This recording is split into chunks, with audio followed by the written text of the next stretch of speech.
Hello people interested in expensive, obsolete World War II machinery. Welcome to the Green Dot 319 channel. Subscribers, thanks for checking in today. Those of you who aren't subscribed, you should be. We're looking at all sorts of Jeep stuff, GPW and MB. And I'm rebuilding my Willys 1943 MB as well. So if you want to keep updated with that, click on the subscribe button and notifications and you'll be kept up to date with my project. Today we're looking at turning this into this, okay? And what we're talking about then is repairing and keeping hold of the original tub that comes with your Jeep, okay? Now, I know a lot of people like to replace the tubs on their Jeeps because they think it's easier, cheaper. Well, I just want a couple of thoughts on that before we go further with my tub. To start off with then, the most important thing I think is keeping originality with a Jeep. You know, if you've got a Jeep which has got World War II combat history, it's been with a tub, it's been with a Jeep for its whole life, the tub, you know. This is the metal that was made by the people in the factory in World War II. It wasn't made in the Philippines last year, you know. It's got history. It's the body of the Jeep. It's the thing you sit in. It's the thing that people first look at. And you can tell when there's a reproduction tub on a Jeep. You know, there are some differences which are noticeable. When you look at an original tub, even if they've been repaired to a really high standard or restored to a really high standard, you can still see little bits of patina, wear, you know, dents just occasionally here and there. It just tells the story of the Jeep a little bit and lets you know that this is an original vehicle. And when it comes to selling a Jeep as well, guys, people, you know, don't really like reproduction tubs on them. They want to have an original tub. You know, you see a nice Jeep, but then you see it's a reproduction tub. It's sort of, it puts me off a little bit, okay guys? Might not be the same for everybody, but for me, I think when it comes to saleability, having an original tub on there is really important. The other thing as well is that putting a reproduction tub on there is not that much more cheaper, if it is cheaper, than having your original tub repaired, depending on the work that needs doing to your tub. I've just looked online and it's about €2,500 in Europe at the moment for a reproduction tub. And I've heard from people who have worked on them. I can't say this is true for all of them. I've never worked on one. But I've been told that sometimes, you know, the tub needs, a reproduction tub needs as much work to get it to fit on an original frame that an old tub needs to get it restored, okay? Because these tubs sometimes don't fit in a lot of ways and they need a lot of things correcting, replacing, redoing. May not be true now. The tubs may have moved on. You know, they may have worked on the fit of them, but I have heard in the past that people have spent a lot of time and money trying to get reproduction tubs to fit on original frames. So what may seem as a cheap option, you know, same price as having it restored, but you can just bolt it on, may not actually be that cheap. You may need to do a fair amount of work to this reproduction tub to get it to fit to your frame. So that begs the question, why not just put an original tub on there anyway? So there's just a couple of things to think about when it comes to replacing a tub. I'm, of course, all for keeping an original tub. And you can salvage, you know, guys can salvage what you might think is complete trash, really, because Jeep tubs often need the similar sort of amount of work doing to them, you know.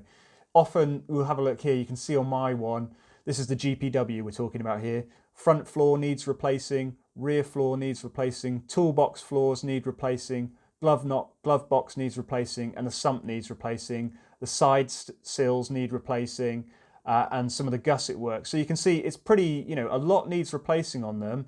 A lot doesn't need replacing, but a lot does need replacing on them. And it's very similar between nearly all Jeeps, just because of that's where the water collects in them. That's where the rust occurs. And that's what you need to do, okay, guys? So the cost is you know, it's not massively different through them all. They all need a similar amount of work then, guys. So I reckon keep hold of your original tub. So let's have a look then. This is the tub after spraying. You can see from this shot here that the hat channels there on this ACM1 where the wood is, you can see the wood just poking through there. That retains all the moisture and the moisture is never able to escape. So those rot out really badly. And when they rot out, they pretty much destroy the floor skin above as well. So unfortunately, these hat channels are nearly always bad. They nearly always need replacing. You can see repairs on there as well, welded repairs where he's put doubling plates in there and what have you. But overall, the tub doesn't look completely terrible. The sides are still pretty straight. That's nice. The cowling, there's some denting around there, but the cowling's pretty straight. The front gussets are looking all right. That sump doesn't look terrible, but it wasn't usable, but it doesn't look terrible. And the rear floor looks pretty good from here actually as well, and so do the top of the wheel arches. So, you know, it's not looking too bad at all. This is a closer shot then showing all that wood. You can see the sort of the mottling you get from the rust elsewhere, and that's what it looks like once you've blasted it all out and everything. And there's the sump as well, which had to be replaced, and all that extra metal work there. You can see where some of the hat channels were, it's completely rusted right out. So it really shows what happens to that wood in those hat channels. And then the side, again, the water collects down the bottom in the sills here, and these are always rusted out, unfortunately.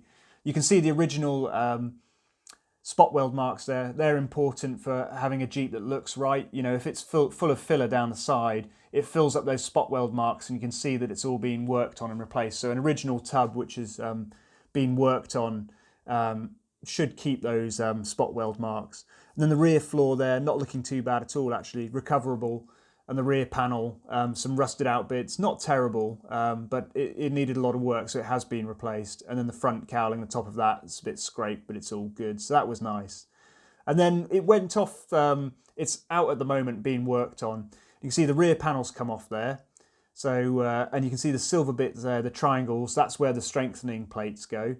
And this is that's what the strengthening plate looks like after it's been removed there, guys. That's where it was. You can see anywhere where metal to metal has been or wood to metal has been, water can get in between those two bits, and the water's never able to dry out, so it rusts stuff through. So that's the annoying thing. So where water sits or is collected, that's where it rusts out, okay? And there you can see that side bit's been replaced now, ready for final dressing off, and perhaps a little bit of filler at the side there. And you can see in the bottom of the toolboxes, the water collected there, and that's rusted those bottoms out. And then there's a toolbox floor bottom replaced there before it's been final worked over. Rear panel's gone in there, nice Joe's Motorpool rear panel.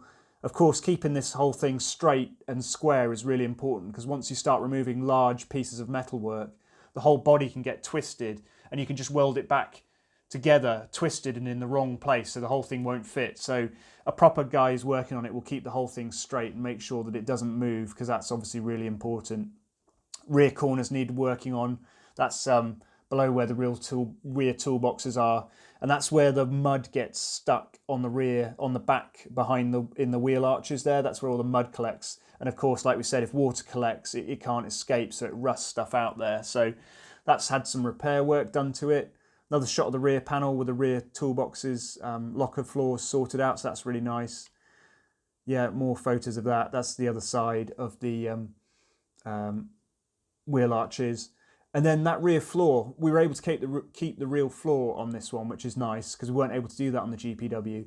All that had to be replaced was that hat channel there, so that's really nice. I'm pleased about keeping that floor. It's good to keep that big bit of metal. And then coming forward then, the rear sill, on the GPW that was rusted out, and this one just had one piece of it rusted out, which is good, so we haven't had to replace the whole rear sill, so that's nice there. And there's the work before dressing out. And then out comes the complete front floor, because the whole thing is completely riddled, so it's all got to come out. Previously, Barry, who does the work, had kept a strip going from the sort of the hump there, the transmission hump to the rear, to allow it to retain its shape, but he hasn't done it on this one, so he obviously felt that it didn't need doing this time round. But there's some work going on, putting in that sill and repairing that. The side work, repaired all that rusted out area, done the steps. I'm not entirely sure how he's done the steps here. He's kept the external portion around the edges and then put new metal in there. So I'm not sure whether it's double skinned or what, or whether the external edge is being kept, the lip is being kept, and he's just put a new floor skin in there. I'm not entirely sure about that. But you can see those front gussets there, that's been replaced, and some patchwork there. Haven't had to replace the whole sides on this, which is nice, because sometimes you have to replace this whole side area. But that hasn't had to be done this time, so that's really good. And that gusset is the Midwest military gusset, which looks really nice there, actually. It's really nice work. That's the other side of it before dressing out completely and finishing off. So that's the work where it's got to at the moment, guys. And stop the press, guys. I was just about to finish this video off, but I just got sent some more pictures from Barry, who's just working on it. And this is really impressive stuff. This is what he's got to so far then. So he's got the front floor in now, and you can just look at the difference between what it looked like originally and what it looks like now with this new skin in there. So we've got all these are the Midwest military hat channels in there, Joe's Motorpool sump, Down the side, you can see all the dressing work he's had to do to make it look, look good without filler in it, and it'll need a lot more work than he's got in there. And you can see those spot welds as well that we were talking about earlier, maintaining those. Overall view there, looking really sharp, looking really straight now and not rusty, which is lovely. Yeah, all the indentations he's had to put in there, to make up for the drain holes, and the indentations on the rear as well. And sort of overall as well, just showing what it looks like and how that front, the transmission hump fits in with the rest of that flat plate floor as well. So you can see the amount of work which goes into it, guys. It's a lot of work, and you can see why I haven't done it as well, to let someone who knows what they're doing work on it. But hopefully that allows you to see what it's like and what's required to keep an old tub original and restore an old tub, guys. I really think it's worth it. And I mean, if those last pictures there, it's not even finished yet, it's going to look amazing when it's complete. But if those last pictures there don't make you think that you should hold on to your original tub, have a real think about it, guys, because it really makes a difference. But that's it from me this week. I hope you enjoyed that. We'll be back soon with more info, still working on other things, still working on the engine, of course, and got a new head and what have you. So we'll have a look at all those bits, guys. But that's it from me today. As I said, not subscribed, subscribe, like the video if you liked it, and I'll see you next time. Enjoy Jeeping, guys. Cheers.